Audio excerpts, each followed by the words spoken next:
ৰাজীৱ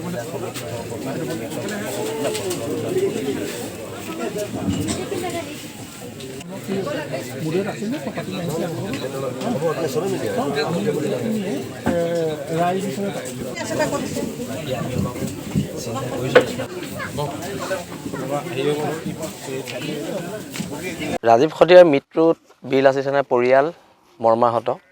কাৰণ ৰাজীৱ ব্যক্তিগতভাৱে মোৰ খুব ভাল বন্ধু আছিলে। প্ৰায় আমাৰ ফোনত কথা বতৰা হয় ঘণ্টা ঘণ্টা জুৰি। আৰু বীৰ লাচিত সেনাৰ এনেকুৱা এটা অনুষ্ঠান নাই, এনেকুৱা এটা লাচিত দিৱস নাই য'ত ৰাজীৱ খতিয়াই গান গোৱা নাই। আমি জাতীয়তাবাদী চিন্তাধাৰাৰে উদ্বুদ্ধ, সেইকাৰণে ৰাজীৱ খতিয়াৰ দৰে বিপ্লৱী শিল্পীক প্ৰত্যেক বছৰে বীৰ লাচিত সেনাৰ যিকোনো অনুষ্ঠানত ৰাজীৱ খতিয়া থাকিবই। আমাৰ সংগঠনৰ কাৰণে এইটো বৃহৎ ক্ষতি যে ইয়াৰ পিছৰবাৰ লাচিত দিৱসত আমি ৰাজীৱ খতিয়াক দেখিব নাপাম। বৃহৎ ক্ষতি। আমাৰ প্ৰত্যেকজন ল'ৰাৰ মুখে মুখে কেৱল এইটোৱে কথা যে ৰাজীৱ দাই গান নেগালে এতিয়া কোনে গাব। আৰু এনেকুৱা এজন বিপ্লৱী শিল্পী, জাতীয়তাবাদী শিল্পী অসমত আৰু দ্বিতীয়জন যে আছে বৰ্তমান সময়ত আমাৰ মনে নধৰে। আচলতে প্ৰকৃত শিল্পী এওঁলোকে হয়। বাকী সংগীত চৰ্চা যিটো কয়, জাতিক লৈ সংগীত চৰ্চা কৰা মানুহ ৰাজীৱ খতিয়া আছিলে। আৰু ৰাজীৱ খতিয়াৰ মৃত্যুত কিন্তু বহুত ডাঙৰ ডাঙৰ শিল্পী দুখ প্ৰকাশ কৰিবলৈ সময় নহ'লে। সেইবিলাক আচলতে শিল্পী নহয়, সেইবিলাক গায়ক হয়। সেইটোৱে আজি ৰাজীৱ খতিয়াৰ মৃত্যুৰ পিছত প্ৰমাণ কৰিলে গায়ক আৰু শিল্পীৰ মাজত পাৰ্থক্য কি। ৰাজীৱ খতিয়া আছিলে এজন শিল্পী দেশ আৰু জাতিৰ কাৰণে। আৰু টকাৰ লোভত এদিনো গান নেগালে। ৰাজীৱ আজি টকা 10,000হে দিব পাৰিম, হ'বনে? হ'ব।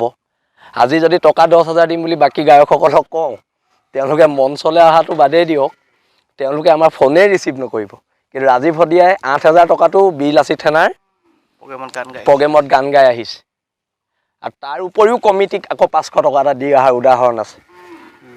এনেকুৱা ধৰণৰ শিল্পী আছিলে ৰাজীৱ খতিয়া। এতিয়া হিমন্ত বিশ্ব শৰ্মা চৰকাৰে ৰাজীৱ খতিয়াৰ পত্নীক সংস্থাপন দিব লাগিব আৰু সন্মানে দিব লাগিব।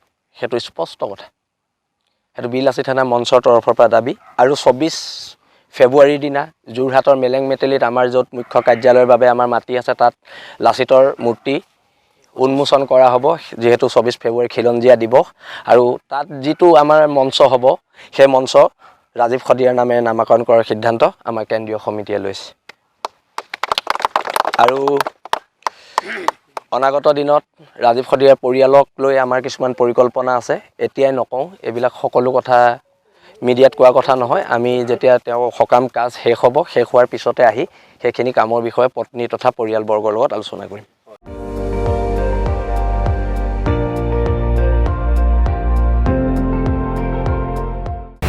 আপুনি চাই আছে ND24, সৰ্বশ্ৰেষ্ঠ নহয় সৰ্বোত্তমৰ দৌৰ।